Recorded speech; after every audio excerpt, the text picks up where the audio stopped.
नमस्कार, सुप्रभात। गणतंत्र दिवस की आप सभी देशवासियों को हार्दिक बधाइयाँ और शुभकामनाएँ। एक राष्ट्रीय पर्व मित्रों जो हमारे सीने को गर्व से चौड़ा कर देता है। हमारे चेहरे पे मुस्कान आ जाती है और मातृभूमि के लिए प्यार उमड़ने लगता है।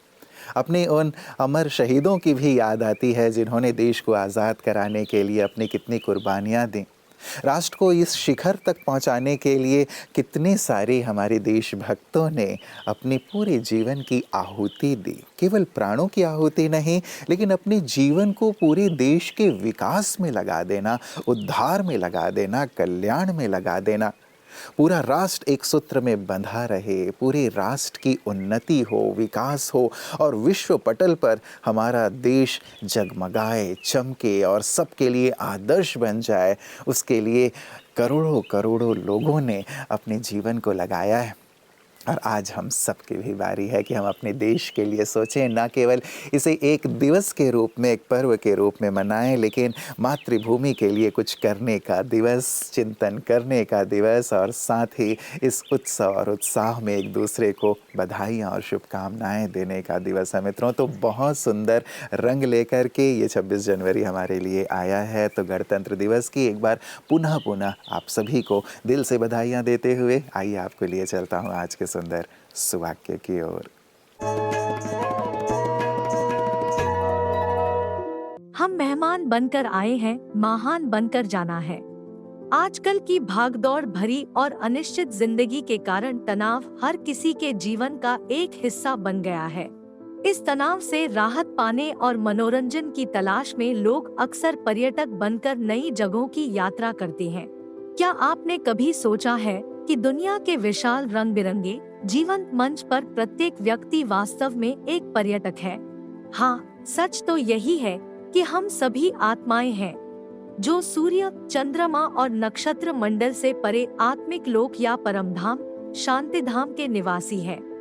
हम आत्माएं इस दुनिया में पर्यटक के रूप में आए हैं और इस 5 तत्वों से बनी हुई भौतिक शरीर की मदद से अपनी भूमिकाएं निभा रहे हैं। जब हम स्वयं को अतिथि के रूप में देखते हैं और अपनी निर्धारित भूमिकाएं निभाते हैं, तो हम कभी भी तनावग्रस्त महसूस नहीं करेंगे, बल्कि अपने साथ या अपने आसपास जो कुछ भी घटित हो रहा है उसका आनंद लेंगे। इस अद्भुत यात्रा में जब हम इसी चेतना में व्यवहार और कर्म करते हैं कि मैं एक आत्मा हूँ, इस दुनिया का मेहमान हूँ, तो हम मेहमान से महान बनकर लौटते हैं।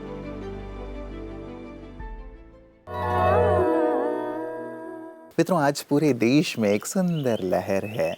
एक दूसरे के लिए प्रेम भाव, स्नेह भाव, एकता का सुंदर भाव, एक दूसरे के लिए जो ये भावना है सचमुच, जो हम अपने स्कूल में भी बचपन से ही एक नारे के रूप में लगाते आ रहे हैं कि हिंदू, मुस्लिम, सिख, ईसाई आपस में है भाई भाई।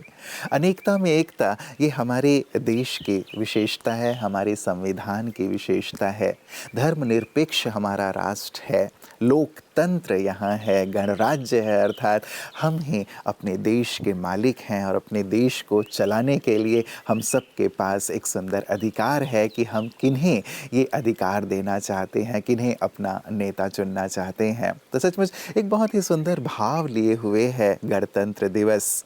आज के दिवस पे जबकि चारों तरफ ये सुंदर शहनाई गूंज रही है, गीत गूंज रहे हैं, जहाँ डाल डाल पे सोने की चिड़िया करती है बसेरा, अपने देश को पुनः वहीं पहुंचाने का सुंदर भाव हम सबके हृदय में आज के दिन पे होना चाहिए मित्रों। इसलिए एक शब्द मैं अवश्य कहूँगा, राष्ट्रहित सर्वोपरि हो। ये हम सब अपने हृदय में आज के दिवस में ठान लें। संक्रामक रोग, ये सिर्फ नाम नहीं बल्कि इतिहास बदल देने वाली सच्चाइयाँ है। क्या आप जानते हैं, ब्लैक डेथ ने 14वीं सदी में यूरोप की 1/3 आबादी मिटा दी थी। स्मॉल पॉक्स पहला ऐसा रोग था जिसे वैक्सीन से पूरी तरह खत्म किया गया। रेबीज एक बार लक्षण शुरू हो जाएं, तो लगभग हमेशा जानलेवा होता है। आज भी मलेरिया हर साल लाखों लोगों की जान लेता है। डेंगू और चिकन पॉक्स जैसे रोग हमारे आसपास आम हैं, लेकिन इनके फैलने की रफ्तार चौंकाने वाली है। एबोला कुछ ही दिनों में मौत का कारण बन सकता है। ये तथ्य हमें बताते हैं कि संक्रामक रोग सिर्फ बीमारियां नहीं, बल्कि समाज और सभ्यता के लिए चुनौती है। बड़ों के लिए सीख ये है, टीकाकरण, साफ सफाई और जागरूकता ही असली सुरक्षा कवच है। और युवाओं के लिए संदेश,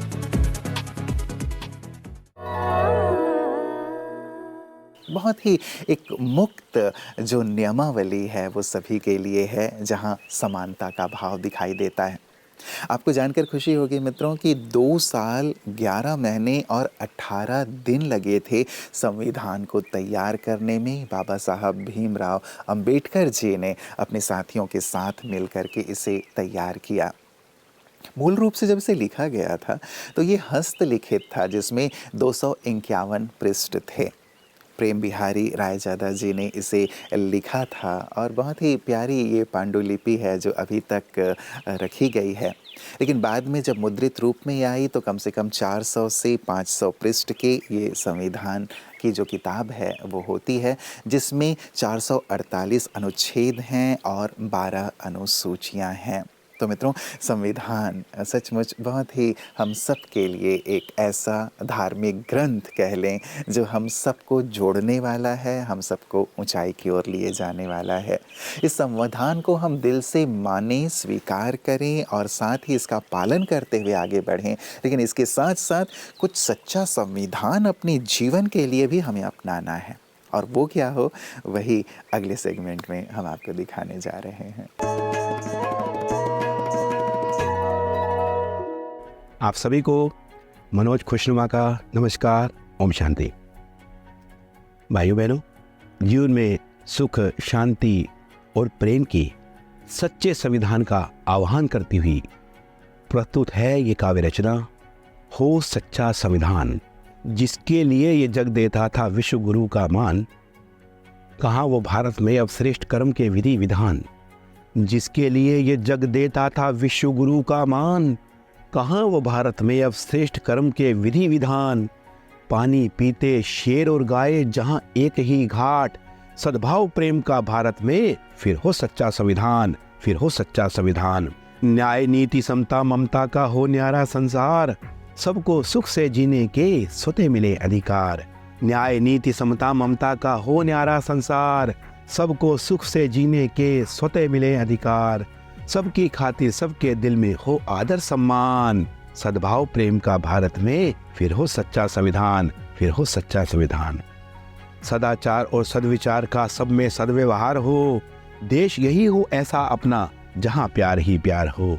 सदाचार और सद्विचार का सब में सद्व्यवहार हो, देश यही हो ऐसा अपना जहां प्यार ही प्यार हो।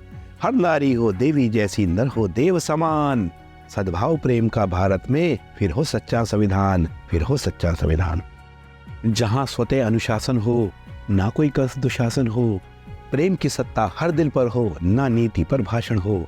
जहां स्वतः अनुशासन हो, ना कोई कस दुशासन हो, प्रेम की सत्ता हर दिल पर हो, ना नीति पर भाषण हो। सच्चे राम राज्य के हो दिल के पूरे अरमान, सद्भाव प्रेम का भारत में फिर हो सच्चा संविधान, फिर हो सच्चा संविधान। जीवन में ऐसे सुख शांति में गणतंत्र के सच्चे संविधान की शुभकामनाओं के साथ मनोज खुशनुमा की ओर से आप सभी को गणतंत्र दिवस की हार्दिक शुभकामनाएं। नमस्कार, प्रणाम, धन्यवाद। मित्रों, आज हर जगह तिरंगा लहराता हुआ कितना सुकून देता है, शांति देता है, मन को उमंग और उत्साह से भर देता है।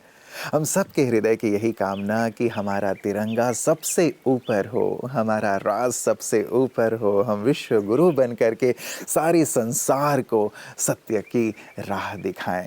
लेकिन ये तिरंगा हमें कुछ और भी सिखाता है मित्रों।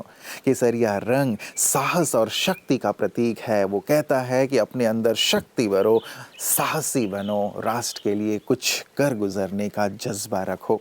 सफ़ेद रंग शांति और सत्य का प्रतीक है। ये कहता है कि अपने मन को हमेशा शांत रखो और सत्य के पथ पर चलो।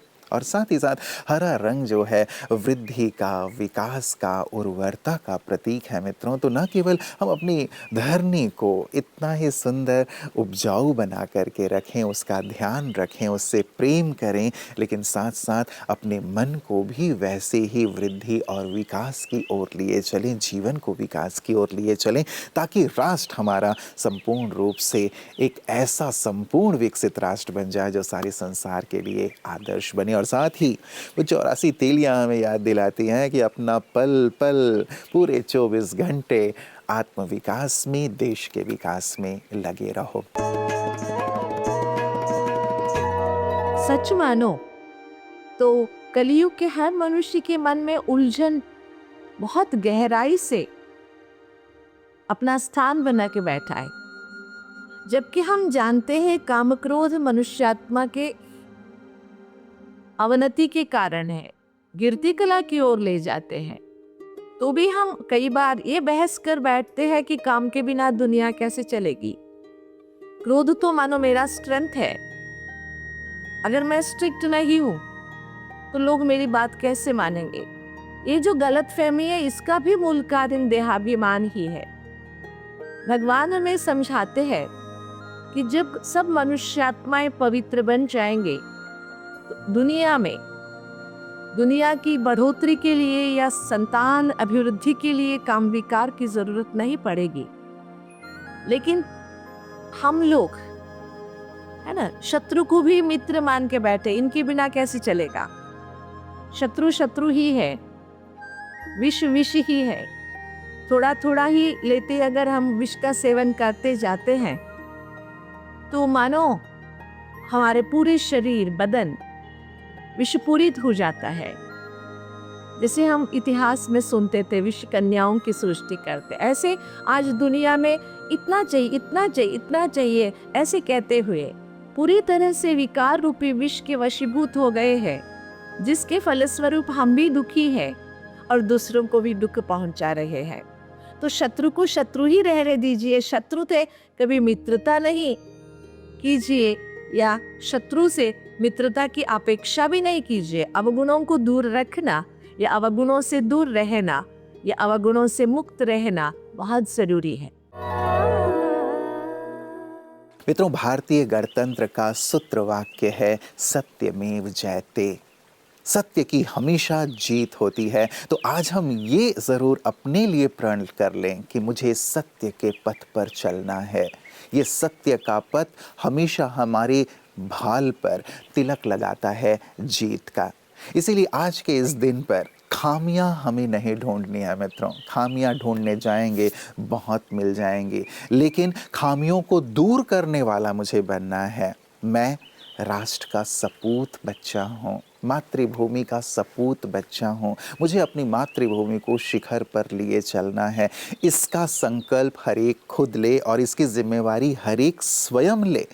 सरकार क्या करेगी या लोग क्या करेंगे नहीं, मैं स्वयं क्या करूँगा, आज मुझे इस पर चिंतन करना है। और यदि हर एक अपनी जिम्मेवारी ले लेता है कि नहीं, मुझे सत्य के पथ पर चलना है, मुझे अपना बेस्ट देना है राष्ट्र को शिखर पर लिए चलने के लिए, तो वो दिन दूर नहीं जबकि हमारा राष्ट्र विश्व गुरु होगा, सबका कल्याण करने वाला होगा, सबको राह दिखाने वाला होगा।